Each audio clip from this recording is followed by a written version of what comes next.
Pana ya Congo, mbote na bino nyonso. Je crois que hier, tout le monde a suivi la quarantaine de minutes de discours tant annoncé de ce voyou rwandais à qui l'on avait donné les titres de sénateur à vie.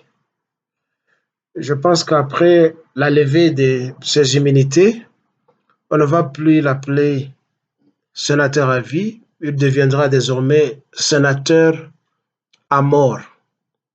Parce que le contraire de la vie, c'est la mort. Donc il est condamné et il doit être condamné à mourir. Ce partisans ont fait la publicité un mois avant, et pour ceux-là qui ont l'habitude de suivre le chien journalistique qui s'appelle Pero Luara, il avait déjà annoncé ça. Je l'appelle chien, pas nécessairement pour l'insulter, mais d'une manière figurative et plus concrète. Nous connaissons cet animal qu'on appelle chien, tout comme cochon. Le chien vomit quelque chose de sa bouche et après, il mange ce qu'il a vomi. C'est comme un ruminant, il fait autant. Alors, qu'est-ce que je veux dire par là?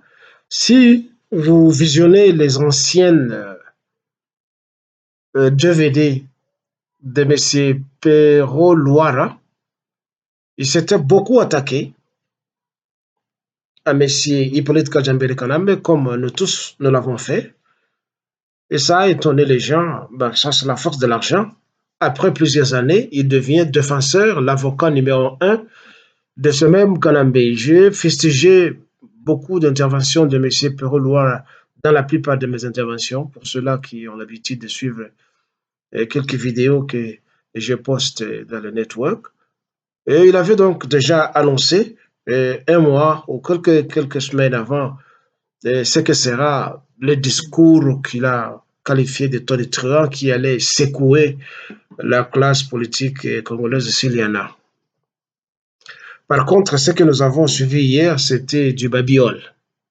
C'était du babiole. C'était sans importance. C'était des lamentations, c'était des accusations, c'était de la nostalgie de quelqu'un qui cherche à ne pas comprendre ce qu'il dit et ce qu'il fait et ce qu'il a fait. En fait, c'est ce qu'on appelle hypocrisie.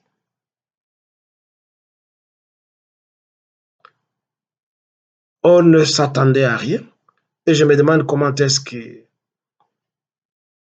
la technologie communicationnelle n'a pas pu faire un blackout de cette intervention afin que les gens ne puissent pas suivre tous ces propos bêtisards qu'il a émis sur le plateau. Mais c'est Hippolyte Kajambere Kanambe. La fois passée, je t'ai dit que toi, tu vas mourir comme une abeille qui vient sucer de l'alcool ou de l'huile dans un vase quelque part. Je ne veux pas parler de ma prophétie, parce que ça, c'est pour le domaine religieux. Ce sont les religieux qui ont l'habitude de taper la patrie, de s'appeler prophétique. Bon. Et je laisse à ceux-là qui peuvent qualifier mes propos de prophétiques. En fait, donc, c'est prophétique qu'un jour, tu risques de mourir parce que tu ne veux pas comprendre. Tu t'entêtes comme une abeille. Tu viens sucer un breuvage quelque part dans un vase. C'est comme ça que tu vas mourir. Ton discours s'est mis à condamner, s'est mis à dénoncer et s'est mis à sanctifier la période que tu auras passée à la tête de notre pays d'une manière usurpatoire, car personne ne t'avait élu, personne ne t'avait choisi. Tu as été imposé par la communauté internationale et malheureusement, les Congolais se sont tus et nombreux se sont rangés derrière toi pour se la couler toute douce au détriment de la majorité. Tu n'as absolument rien dit. Tu te considères encore comme étant président dans la veste du président de la République. Tu crois que tu es vraiment président. Cette fois-ci, tu as rasé toute ta barbe et pour nous présenter une image d'un jeune premier, pour dire que tu as rajeuni, tu es né de nouveau, comme les religieux le disent. Au fait, tes propos n'ont pas été convaincants. Pendant la quarantaine de minutes, tu as accusé Félix Tshisekedi, dont le nom tu n'as même pas cité pendant la quarantaine de minutes. Tu as hésité, tu as évité de citer son nom et toujours tu parlais du régime actuel, ceci et cela, que tu lui as passé les pouvoirs d'une manière civilisée, que tu lui as laissé un pays en paix, sans guerre, que tu lui as laissé une économie qui décollait, que tu lui as laissé hériter d'une démocratie naissante grâce à toi, et patati et patata. Tout ce que tu as dit, ce sont des bêtises. En disant cela, je ne vais non plus pas soutenir Félix, mais je sais que Félix a hérité euh, d'une poudrière que tu avais mise en place. Tu as parlé de l'armée, tu as suggéré qu'il a fallu que les dirigeants actuels fassent tout pour s'entendre avec les pays voisins. En fait, beaucoup de choses euh, positives que tu as jetées sur ton crédit comme étant une meilleure performance d'un président.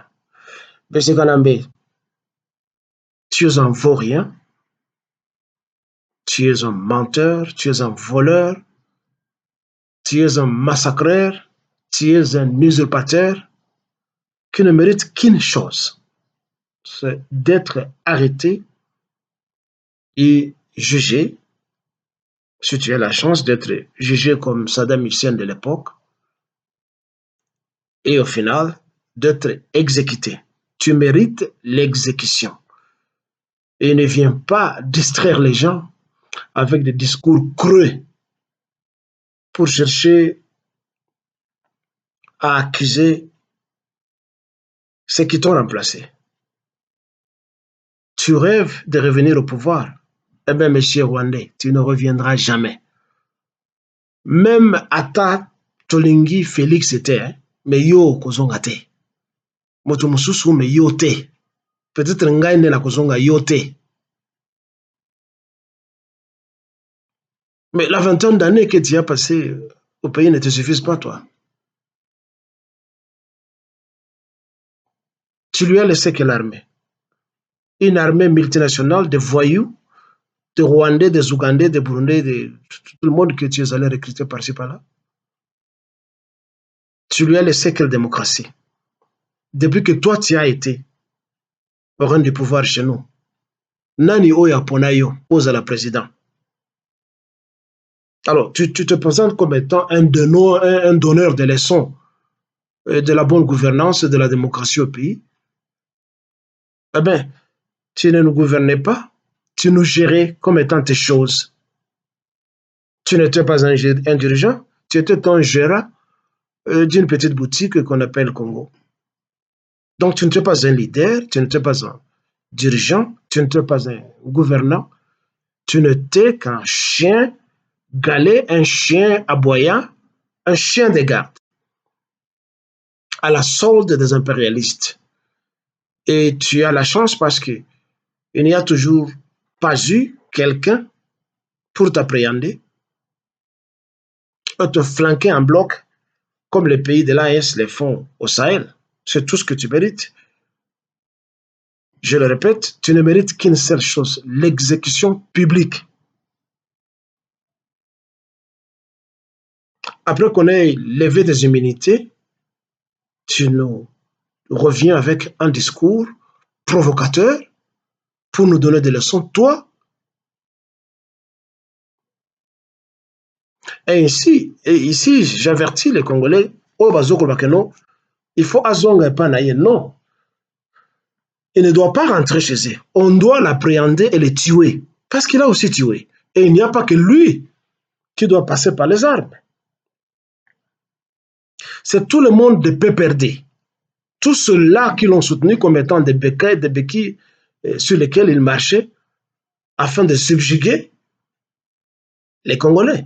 Il n'y a pas que Kanambe.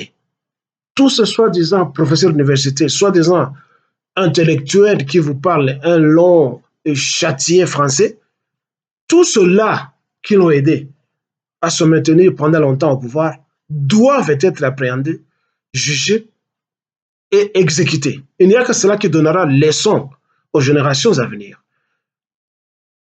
Le PPRD doit être banni comme parti politique. Comme vous savez, c'était un parti de bandits, de criminels, de voleurs, de flatteurs. Et quand Félix est arrivé, ayant remarqué ce que ces gens ont commis comme crime, lui aussi, avec son groupe, au lieu de rectifier les erreurs du passé, se replonger dans la même danse, comme quoi il voulait se venger et s'aligner derrière les proverbes qui disent à Rome comme à Rome, il faut danser comme les Romains. Parce que ces gens volaient, lui aussi vient voler. Félix Tala, c'est à cause de toi, de Tony Depes et de groupes de tes amis chômeurs de vocation de l'Europe et de partout à travers le monde que ces Rwandais se moquent de nous. Discours, il y a lobby Israël une façon qu'on boit que la bise soit une longue. Parce que tu n'as rien fait. Quelque part dans son discours, il a raison quand il parle de 6 ans, 7 ans, tu es au pouvoir, tu n'as rien fait. Mais lui, ça ne les dédouane pas. Pendant 18 ans, 20 ans, qu'est-ce qu'il a fait? Il parle des infrastructures et Beba. Il parle de beaucoup de choses, tout un lot de choses qu'il met à ton discrédit que tu n'as rien fait. Parce que réellement, tu n'as rien fait. Ce qui aujourd'hui est Bonga, que ce soit la présidence ou dans une société quelque part, ou dans une organisation, mais en tant que nouveau gérant, tu dois amener un nouveau dynamisme de la gestion pour soit améliorer l'organisation, l'institution, ou soit corriger les erreurs qui ont été commises par tes prédécesseurs. Par contre, tu n'as pas fait. Tu continues à faire le pire de ce qu'ils ont fait et de ce que Mobutu a fait. Alors, et toi, et Hippolyte et son équipe, nous n'avons pas vraiment de choix. Vous devez partir, yo nakanambe, et que tous ceux-là qui ont fait la politique pendant tout ce temps ici doivent être radiés de l'activité politique au pays. Tous ceux-là qui ont été avec Kanambe depuis qu'il a pris le pouvoir, et ceux-là qui sont avec toi, leurs noms doivent être répertoriés et qu'il y ait une commission d'études pour décider que ces gens, si ils ne sont pas jugés, flanqués en bloc et exécutés, doivent cesser cette carrière de politiciens et faire autre chose. Parce que pour le peuple congolais, ils deviendront des parias. Nous ne voulons pas et plus d'eux. Parce qu'ils ne valent absolument rien.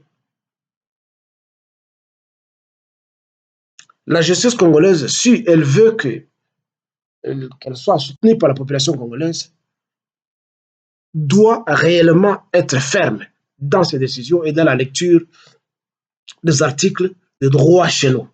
Bon, jusque-là, Kamoleta, j'ai donné, bon voilà, coup de chapeau, mais nous n'avons pas vu tellement une déclaration de l'arrestation de M. Mata Tampoyo. Oui, la condamnation, c'est bien beau, les gens ont applaudi, et les gens étaient en liesse, mais il a fallu, du coup, dans la cour, dans le tribunal, qu'il soit directement appréhendé et amené manu militari en prison.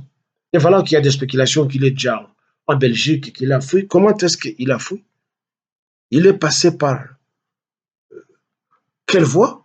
Qui l'a fait traverser le Poul Malébo pour aller au Congo-Brazzaville? Paraît-il, c'est par là où il est passé. Est-ce que cela est vrai ou pas? C'est la même chose. Oui, Monaki, Kalambe, Akimi, à un avion naïe, et puis les services d'intelligence, on ne pouvait pas l'arrêter à l'aéroport. Pourquoi cette complaisance? Pourquoi cette peur? Pourquoi cette corruption? Pendant que ailleurs, justice ya bamboka na bango ezosala makambo. Il n'y a pas longtemps que vous avez suivi l'ancien président algérien Abdelaziz pour avoir détourné quelques poignées de dollars, deniers publics, il y a 15 ans en prison. Il n'y a pas longtemps, l'année passée, vous avez appris, je pense que c'était au mois d'août ou le mois de septembre, l'ancien président de la Corée du Sud avait été arrêté, assassiné en prison. En Chine, n'en parlons pas. Tous ceux-là qui détournent les deniers publics finissent par être exécutés. Et ceux-là qui ont la chance écopent d'un emprisonnement à vie. Et pourquoi chez nous, c'est toujours de la complaisance? Oyo Ayibi, Akimi. Oyo Ayibi, Akimi.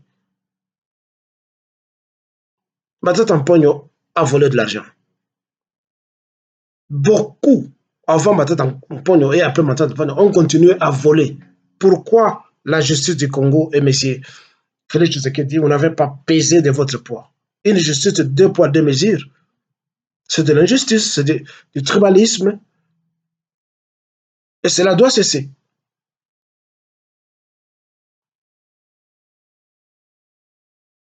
Mbongo Oyo, Kazadi Ayibaki, Zaliuapi. On nous dit qu'il est rentré, il se promène librement, il n'est pas inquiété. Et que fait la justice? Doit-on encore avoir confiance en vous? C'est une honte de s'appeler intellectuel. Quand on n'agit pas comme étant un intellectuel, nous manquons certaines vertus. Et nous croyons être intellectuels parce que nous parlons français, nous parlons anglais. Si un jour on décidait que le français, tout le monde anglais par la bisote, tous ceux-là qui ont des diplômes ne seront plus appelés des intellectuels chez nous. Parce qu'on croit qu'en parlant français, on est intellectuel. Un intellectualisme qui ne produit pas fait concret aux fins de développer une société, une communauté, un pays. C'est un faux intellectualisme. C'est nous qui devons tout faire pour donner des leçons à nos envahisseurs. Arrêtons les envahisseurs qui sont nombreux chez nous. Matata Mpogno, c'était Rwandais, on l'avait dit plusieurs fois. Et peut-être que Jamaicain, c'était Rwandais, c'est connu. Ils sont extrêmement nombreux chez nous et nous tous, nous sommes là pour entrer, pour te flatter, bangoto. Nous les adorons, hein? Nous sommes en train de les vénérer parce qu'ils nous donnent des poignées de dollars. Les alliés sont mingi. Alors, réveillons-nous. Et c'est pour le Congo de Mobutu, de Lumumba, de Kasavubu, de Pierre Moulele, de Kimpa Vita, de Kimbangu et de tous les martyrs congolais et des Congolais qui luttent pour que la nation congolaise soit. Je dis de Mobutu parce qu'il y a une part où Mobutu a pu maintenir le Congo dans l'unité. Bon week-end.